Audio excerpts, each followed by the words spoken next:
Hoje eu vou contar a história da jornada, da campanha por trás da mente mais valiosa dos mangakas, ou da mente que criou um dos mangás mais valiosos, mais rentáveis de todos os tempos. Estou falando do criador por trás do Santuário, do grandioso Cavaleiro do Zodíaco, primeiro anime a chegar no Brasil, um dos primeiros animes a chegar no Brasil, e que trouxe toda a cultura otaku, toda a cultura japonesa junto consigo para o nosso grandioso Brasilzão. Estou falando de Masaya Kurumada. Mas antes de falar sobre nosso querido Kurumada, eu vou pedir que você deixe um like no vídeo e se inscreva no canal se não é inscrito ou inscrita para dar uma ajuda aqui no canal, fazer o canal crescer, desenvolver cada vez mais. Eu conto com o seu apoio, meu querido amigo, para poder fazer esse império crescer cada vez mais aqui dentro do YouTube. Mas chega de enrolação, vamos direto para o vídeo. Nascido em 6 de dezembro de 1953 em Tóquio, no Japão, Masami Kurumada começou a desenvolver desde cedo paixão por histórias no estilo de delinquentes e pequenos e jovens lutadores. Não é à toa que a obra que ele mais tem valor, a obra que ele mais se inspirou foi a obra chamada, desculpa, o meu japonês não está muito bem em dia, Otoko Ippiki Gaki Taisho, de Hiroshi Motomiya. Uma obra que simplesmente fez um estrondo sucesso na Shonen Jump quando ela estava começando a ser serializada. No caso, quando a Shonen Jump tinha acabado de surgir. Não é à toa que isso inspirou ele a criar o seu primeiro mangá, que ganhou inclusive um prêmio Tezuka. Aliás, a história do Tezuka a gente já contou aqui, ó. Vai estar aqui nos cards. A história do grandioso Osamu Tezuka. Espera terminar esse vídeo, aí você vai lá assistir, fechou? Essa obra que foi inspirada em Otoko também tem o mesmo nome, chamado Otoko Ha, que ganhou, né, o prêmio Tezuka e deu a ele a oportunidade de trabalhar como um assistente de mangaka.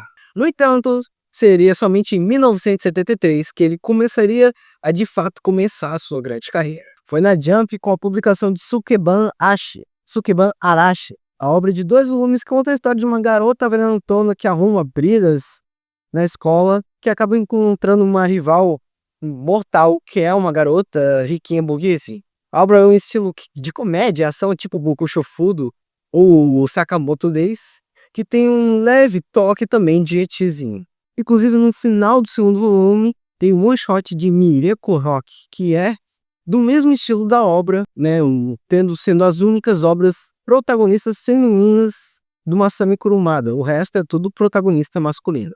Então chegamos em 1977, quando o Masami Kurumada cria a história que foi de fato a mais bombástica dentro do Japão, que inclusive até hoje é a qual ele faz seu título de mais famoso, que é Ring ni Kakero, que conta a história de Ryuji Takane, um jovem lutador que acaba treinado pela sua irmã mais velha, que começa a trilhar os caminhos do boxe para se tornar um grande campeão. A série começou a ter vários, né? Começo da história a ter dramas e histórias, conflitos pessoais e familiares, mas no decorrer da série ela foi se tornando menos realista e pegando mais um estilo Cavaleiro do Zodíaco, né? O pré-Cavaleiro do Zodíaco. Acontece que, supostamente, eu acredito, que Kurumada dizia que ele não era um ótimo artista. Apesar de a gente ver ele sempre repetindo os estilos de vários personagens, isso é um estilo que se data da época do próprio Tezuka, que é como tratar o personagem como um ator que está desempenhando vários papéis em vários cinemas, em várias obras diferentes, mas não é por conta disso, é pelo seu traço de desenhar e por ele também não ser muito bom em fazer anatomia humana e cá entre nós para fazer obras de esporte, principalmente obras que mostram mais o corpo, como é o caso do boxe. Um conhecimento, um repertório em desenvolvimento de anatomia é bastante necessário. Por conta disso, talvez a obra foi se tornando cada vez mais fantástica. Apesar das conquistas feitas pelas publicações, o mangá só teve adaptação para anime somente em 2004, bastante longos anos depois. No meio do tempo, o autor publicou outras várias séries, como Mabudashi Jinji, Shibori Taisho e Saigo Jitsuruku Shinwaka. Essas são obras à parte, alguns one-shots da outra obra anterior que Kurumada desenvolveu para melhorar cada vez mais seu desenho e suas histórias. Porém, nosso querido Kurumada decidiu encerrar as obras que ele estava fazendo até então em 1981 para que ele pudesse trabalhar na série da vida dele, na obra da sua vida, no seu One Piece, no seu Hajime no Ippo. Para preparar esse terreno para ele começar a desenvolver, ele desenvolveu a obra chamada Fuma no Kojiro, né? No Brasil ficou conhecido como Guardiões do universo, que contava a história do clã ninja chamado Fuma, do clã ninja Fuma, cujo personagem principal, Kojiro, era um dos seus integrantes, que é um pouco inspirado na história do Japão antigo, inclusive. A obra atingiu um relativo sucesso na época, mas foi serializada somente de 82 a 83 e 84.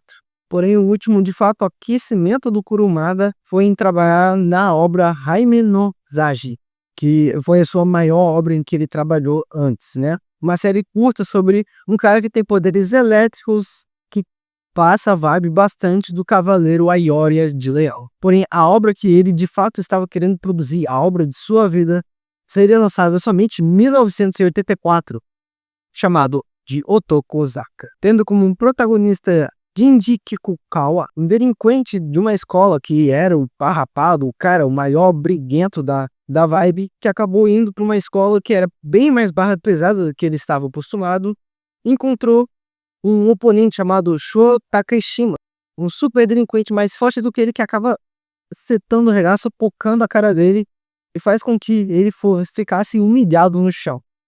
Para ele, né, devolver isso, ele decide fazer literalmente, né, um pacto com um demônio. Ele acaba conhecendo um demônio chamado Kinka-Oni, ou o Homem do Penhasco, que é o nome do Oni, né, do homem do demônio.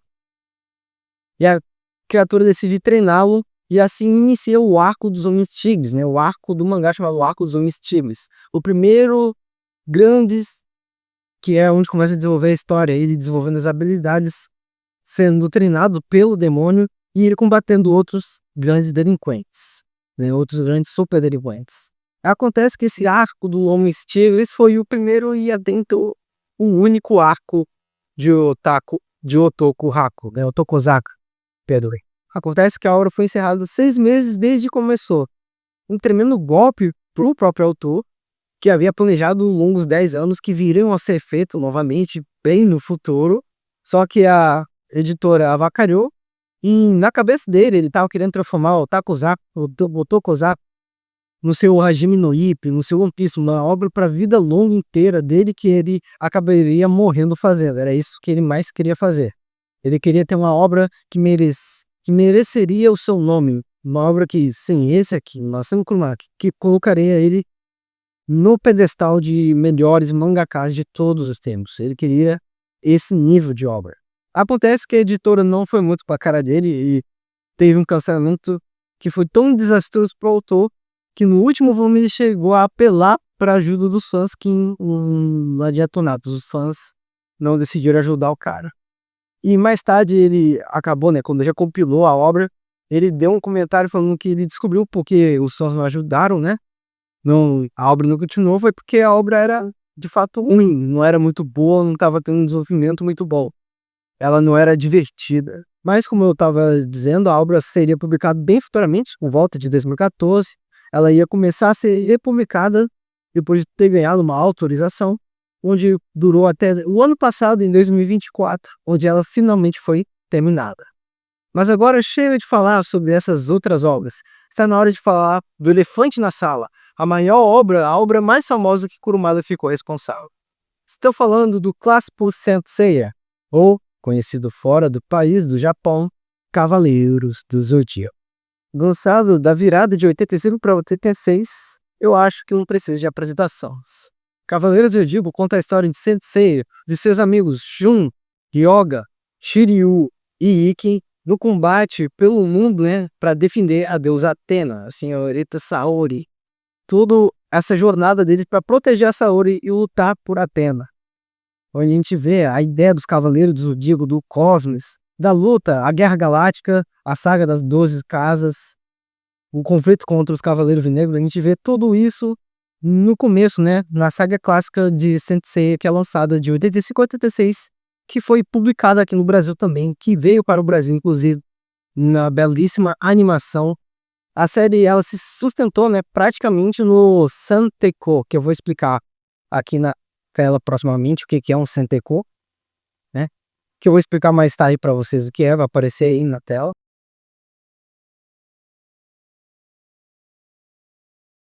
O anime e o mangá começa com a Guerra Galáctica, passa pelos Cavaleiros Negros, depois pelos Cavaleiros Prata e depois entra nas 12 casas, como se fosse tudo tão rápido, aí depois as outras casas tem Poseidon, depois Poseidon tem Hades.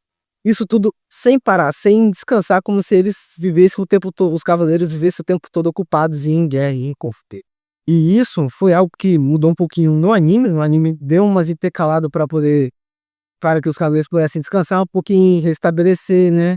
Movimentar a tropa, porque assim é meio difícil, né? O tempo todo batalhando, o cara é o que? O sonho, que tem energia, é igual uma criança de 3 anos, tem energia para ficar o dia inteiro acordar.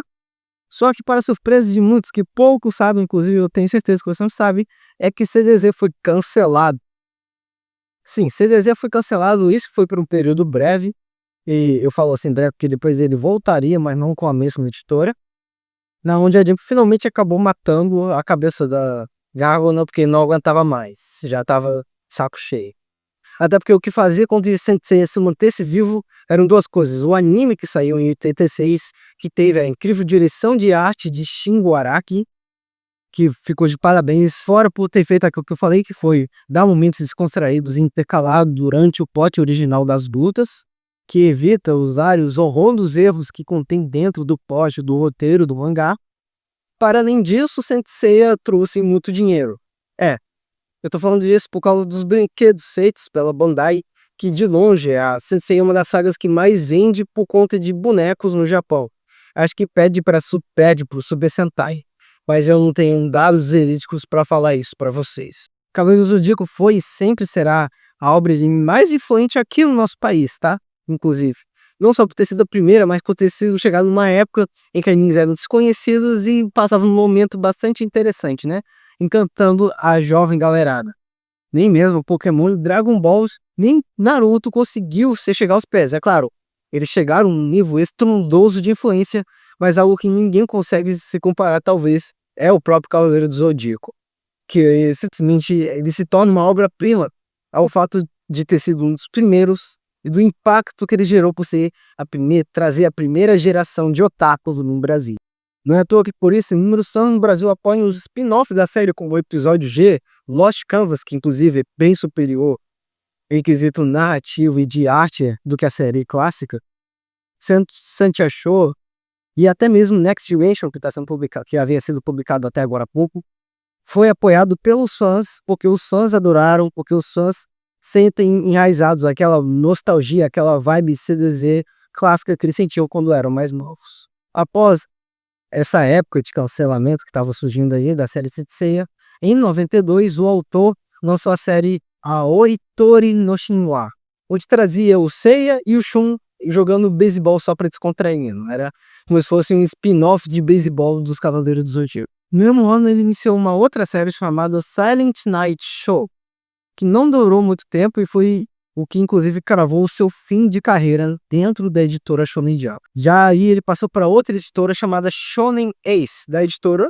Kadokawa, e lá amparado por novos editores que auxiliaram muito junto com seus assistentes, ele conseguiu desenvolver uma nova obra chamada BTX, BTS.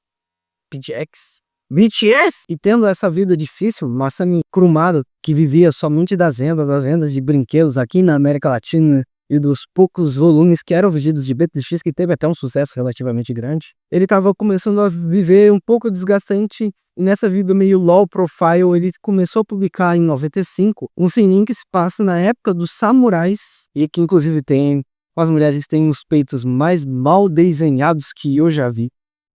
Eu não vou mostrar aqui, é óbvio, o YouTube não permite, chamado Shin Samurai Showdown, que foi uma série curta que ele fez para a franquia de jogos eletrônicos chamado Samurai Spirits. Também outro mangá que ele publicou foi chamado Evil Crush Maya.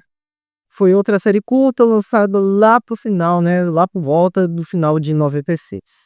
Quando o BTX se encerrou no início dos anos 2000, literalmente no ano 2000, pode-se dizer que também se encerrou a criatividade Kurumada. Ele simplesmente não conseguia criar coisa nova dentro da cozinha, o cara não conseguia cozinhar, ele não conseguia trabalhar em coisas novas.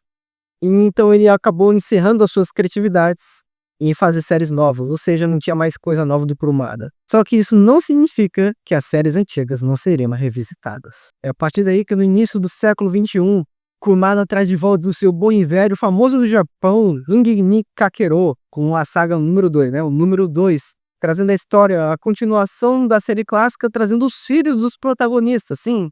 Agora trazendo uma vibe mais bem desenvolvida, não tendo o mesmo jeito, mas tendo um jeito descontraído, que foi o que ganhou a galera naquela época. Não ganhou muitos fãs novos, mas reforçou o pessoal que já gostava da série bastante. Isso elevou ainda o mangá. Mas se você acha que ele só ficaria por aí, não é só isso não. Kurumada em 2003, inclusive, participou do revival das revistas Champion Red, o que elevou mais ainda sua carreira e sua vibe no momento.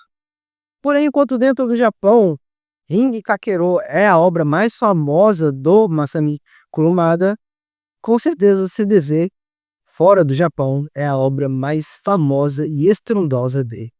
Não é à toa que em 2006, logo após uma retomada histórica da franquia pela Toei, o autor aproveita esse embalo, essa passagem, para iniciar uma nova saga de Cavaleiros Zodíacos. Estou falando da saga que se encerrou até pouco tempo, a saga Next Dimensions.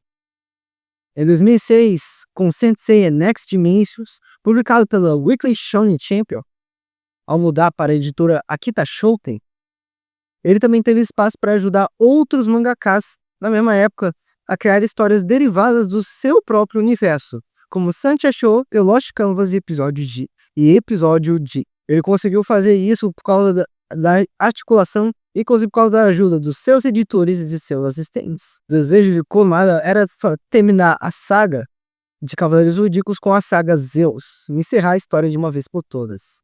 Isso aconteceria logo depois da saga Hades, mas ele acabou querendo terminar a saga Next Dimensions primeiro e depois trabalhar na saga de Zeus. Inclusive, Next Dimensions é tipo Lost Canvas. Acontece que ele se passa logo após a saga Hades, em que o pessoal acaba tendo que viajar no tempo para poder salvar o Seiya, que tá com a espada de Hades, se não me engano, cravado no teu peito, paralisado. Assim, Saori e companhia voltam no tempo para arrumar um jeito de resolver esse problema. No meio do caminho, um outro Cavaleiro de Ouro também aparece. Esse conflito de CDZ, essa retomada e não retomada, esse cancelamento e essa volta só foi possível pela troca de editora e pela fama do Kurumada sendo revisitado pelos fãs e pelas outras empresas como a Toei Animation trazendo mais animações, inclusive algumas porcaria mesmo, mas isso a gente deixa de lado. Mas você, comenta aí o que você conhece do Kurumada, qual a sua obra favorita do Masami Kurumada, qual o seu episódio favorito de Cavaleiros do Zodíaco, sua luta favorita. E me diz aí qual obra dele você não conhecia também, deixa aí nos comentários. Se você curtiu, não esquece de deixar o like no vídeo para dar uma ajuda no canal. Seu like ajuda, não custa nada, me dá maior felicidade quando eu vejo que os likes estão aparecendo no vídeo. Você não faz a menor ideia de como isso me anime num dia que a gente está com dificuldade nesse Brasilzão cheio de inflação. Tá fácil pra ninguém mesmo. Não esquece também de se inscrever no canal se não é inscrito ou inscrita. Vem aí, aqui tem vários vídeos, não só temos Masami Kurumada, como também temos esse aqui, ó. Esse aqui eu tenho certeza que você vai gostar. Mas se você quer, não temos só esse, mas vários outros estão vendo por aí a cada mês tem um mangaka novo. Quem é o mangaka? Esse é o quadro do canal. Para você não perder, não esquece de ativar o sininho e compartilhar com seu amigo que também gosta de Cavaleiros do Zodíaco e de Masami Kurumada. Eu sou o Caio e esse foi mais um Terry Show.